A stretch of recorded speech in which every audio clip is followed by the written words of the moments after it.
Hello and welcome to another episode of USC Trojans on Fan Nation Podcast. I'm your host, Jacob Erlbaum, joined by my co-host, Jacob Hare. And USC back in action on Saturday, defeating the Arizona Wildcats 45-37 behind just an absolutely dominant performance by quarterback Caleb Williams in the USC offense. On the other hand, the defense, not exactly dominant, giving up 37 points in a game that was much closer than many expected. My friend, Mr. Hare, what are your initial takeaways from Saturday's win? Well, USC was without their best defensive player, linebacker Eric Gentry, and their best skill player on offense, wide receiver Jordan Addison. When you look on paper without those two superstars, USC is an average roster led by a superb quarterback, Caleb Williams, and a brilliant coaching staff. I mean, it's impressive that in 1 year that USC shifted from a 4-win team to a team that has a legit shot at winning the Pac-12. Still, it doesn't take away from the fact that USC has a lot of work to do if they ever want to get to the college football playoffs in the near future.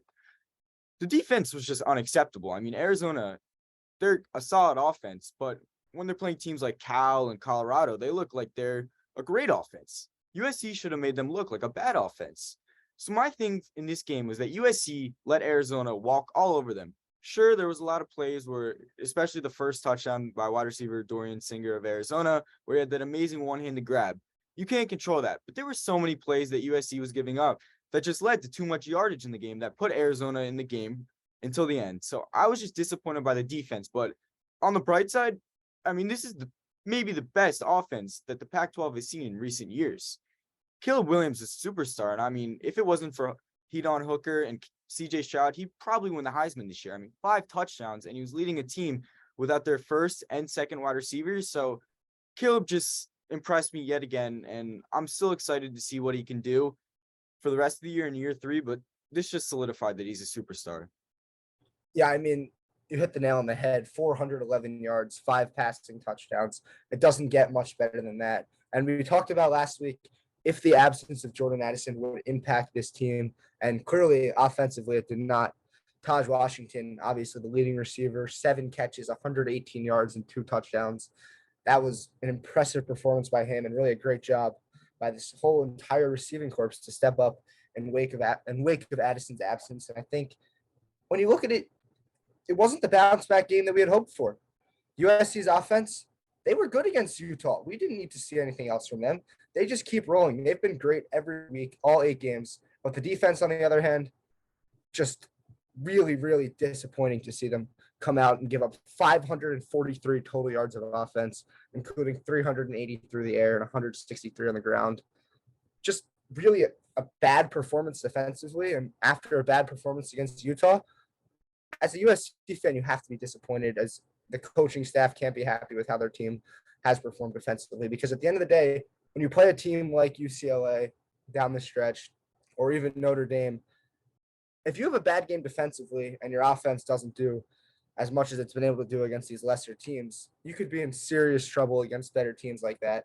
And I think if you're USC, you need to turn this around quickly, because a bad game against Utah and now yet another bad game defensively, they better bounce back sooner rather than later, or else we could see them dropping another 1 or 2 games, which would definitely eliminate them from college football playoff contention. I mean, the thing with USC's defenses, and Lincoln Riley talked about it in his presser, which I'll give the quote in a second, they really struggle with mobile quarterbacks. I mean, they couldn't contain Rising. They couldn't really contain Delorier in the Arizona game. And they've had trouble all season. I mean, even in the first game of the year where Rice, their quarterback, I mean, there were some plays where he was scrambling. I know they blew him out and they had 3 pick sixes in that game, but still, mobile quarterbacks have been getting their way against USC. And Lincoln gave this quote, which I want to give. Listen, the quarterback here is a unique challenge. We had him dead to rights. I don't know how many times in the game, and he made some plays. You got to give them credit, though. Some of the throws and catches out there, you can't cover some of them better. They made some unbelievable plays, especially in the first half, Riley said. Still gave up too many big plays. I mean, yes, there were some amazing plays by Delorier's wide receivers, such as Cowings and Singer, but still, mobile quarterback has been a challenge for USC's defense all season. And that quote by Lincoln Riley, it doesn't really address it. I mean, it talks about the defense's struggles really with the plays that they were giving up. But still, I really think that the mobile quarterback is something that USC's defense is going to get screwed by in the UCLA game when Dorian Thompson-Robinson is able to rush all over them. Yeah, I agree. I think we see the defense where they've been exposed with the mobile quarterback. And not only were they exposed by the quarterback, also on the ground too. I mean, giving up 163 yards of offense, 6.3 yards per carry. It's really startling to see that. I mean, 6.3 yards per carry is a huge number. And for this USC defense, you talk about the quarterback, a mobile quarterback hurting them. For them to be struggling with the pass game and the run game, it's as if everything is falling down on them right now. The sky is really falling for this defense. It's not one thing, it's a lot of things and a lot of big things that need to get turned around. And I think cornerback is just really a weak spot for USC. I mean, I know they got Jackson, who's only a freshman, who was one of the top recruits of this past recruiting season. But still, once he gets acclimated as probably a sophomore, junior, they're going to have a stud cornerback. I mean, if you watch his highlight tape from high school, the kid's a bona fide superstar. But really, just cornerback has been an issue for USC all season. And this is a game where Arizona has a mediocre offensive line, which statistically, okay? And USC was only able to get 2 sacks all game, 2 sacks, and they only had 2 quarterback hurries. I mean, look, if you're not going to be able to get to the mobile quarterbacks and the guy's not really forced, I mean, he had to throw a lot in the game. He threw 43 times, but he still was able to rush for 54 yards. So it's just the defense they can't read mobile quarterbacks. They have significant trouble with it, and it's going to come down in the stretch and shoot them in the foot, which I'm worried about, really, after seeing this game. Yeah, I mean, couldn't agree more with that. And obviously, the defense, we've talked about it for, I feel like, almost every episode, honestly. The question's always been, is this defense good enough? And that question's been answered for us. It is certainly not good enough right now. And bearing any drastic turnaround, it doesn't look like it's going to be good enough at any point this season. If you look at the teams like Michigan, like Ohio State, like Georgia, like Alabama, like Tennessee, those are all defenses that are very good. And those are all teams that have a legit shot at competing for a national championship. And USC, you look at their defense, and it's just not quite on that level. The offense is certainly there, but the defense, they're not ready to go to the college football playoff. And frankly, that could be a good thing because this is a team that has gotten so much better this year. And we can't harp on just the defense being bad, making that a down season. This team is significantly better than they were last year, and they have a chance to be even better next year, which is something that should excite USC fans. I think the offense is Caleb Williams is coming back, and that's going to be really exciting. He'll have a lot of confidence. The players around him are going to be confident heading into next year. And I think when you look at the defense, they can improve. They can bring in new players, transfers, recruits, and they have a chance to be even better next year and really, really turn it around and hopefully get to the college football playoff. But this year, they're just not ready. I definitely agree. I mean, year 2 of the Caleb Williams and Lincoln Riley era here is going to be different. But I'd still be happy this year with a Rose Bowl appearance in Lincoln Riley's first year. I mean, that would really put USC back on the map if they were able to get to the Rose Bowl and win that game, just especially that the Clay Helton disaster that they had to go through and just all the coaches before him who we don't have to name on the show because they were also a disaster. Look, USC is a brand. USC, it's in one of the biggest towns in the country, okay? Well, I always say this. When teams like USC, Miami, Texas, and big towns are good, college football is relevant, okay? And these kids are going to see this. Like, you already see with Texas. They just got Archie Manning, okay? Miami, they got another fantastic recruiting class next year. And USC, they're being put back on the map. So I'm happy to see what I've seen in the results this year. I mean, I know we talk about game-by-game results, but if we look at the broader picture, defense is something that they can improve. It's not something that they're going to go into next season on paper and look like this again, because if you think about it, Lincoln Riley has only been here for under a year, and this is the defensive turnaround we've had in 1 year. That's really impressive. So year 2 of this is going to be something that I'm looking forward to see.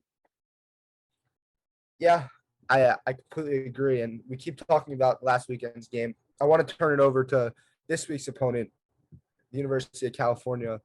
The Golden Bears are coming to town to take on the Trojans. And I think this is a team that the defense really has a chance to perform well against. This is a Cal team that is at the bottom of the Pac-12. They lost to Colorado, who's one of the worst teams in college football. And since they got off to a decent start to the season, they won 3 of their first 4 games, including a game that they almost beat Notre Dame on the road. Since then, they've lost since beating Arizona following the Notre Dame game. They've lost 4 games in a row. The 28-9 loss to Washington State. The 20-13 overtime loss to Colorado. They lost to Washington 28-21. and then their most recent loss to Oregon, 42-24. This is a team that USC should go out and dominate on both sides of the ball. One of the worst teams in the Pac-12. I'm expecting a big turnaround for the defense, just because I think this is the team to do it against, and the offense is just going to continue to roll.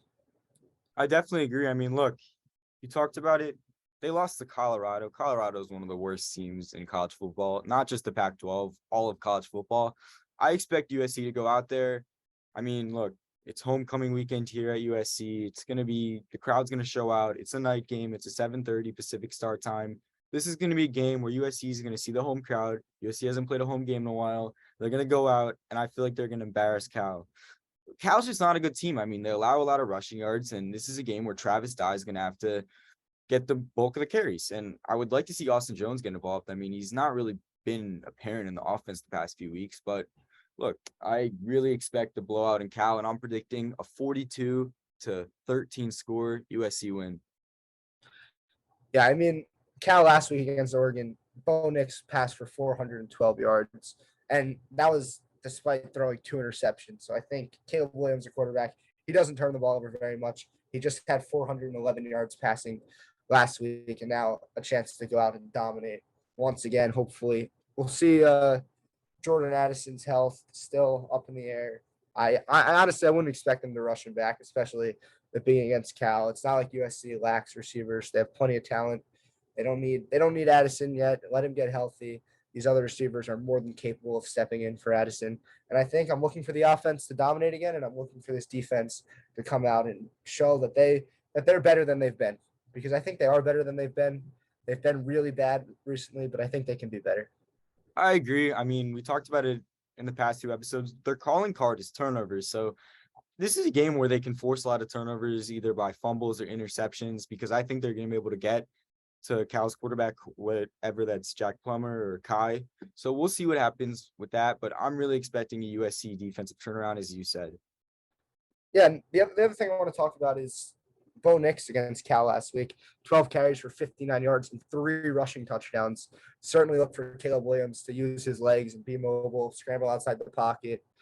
Hopefully not take any big hits. Hopefully he's able to do that and get down and slide and avoid any of those hits that make you hold your breath for a second. But I think this is a game where they can expose him through the air and also look for Williams to expose him on the ground.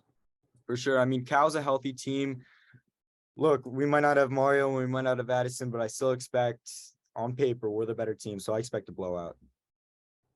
Do a score prediction for us? I said 42-13. You can come back and quote me on that next week when USC's defense allows 30 points. Hopefully not. I'm going to go with USC 49-17. I think okay, I like they're that. going for 49 points. This is going to be a big game. They scored 45 last week against Arizona. I think this is a Cal team that's about to get absolutely blown out. I think the only thing that really stopped Oregon from scoring more than 42 points was the interceptions. And I think with a quarterback like Caleb Williams, who really doesn't turn the ball over ever, they have a chance to really put up a huge number of points against Cal. So looking for the defense to turn it around. Any final notes before we step away? Well, I mean, last week in the game, there was 23 drives and there was 1 3 and out and 3 total punts. I'm going to make a prediction and say there's more than 3 punts and there's more than 1 3 and out in this game.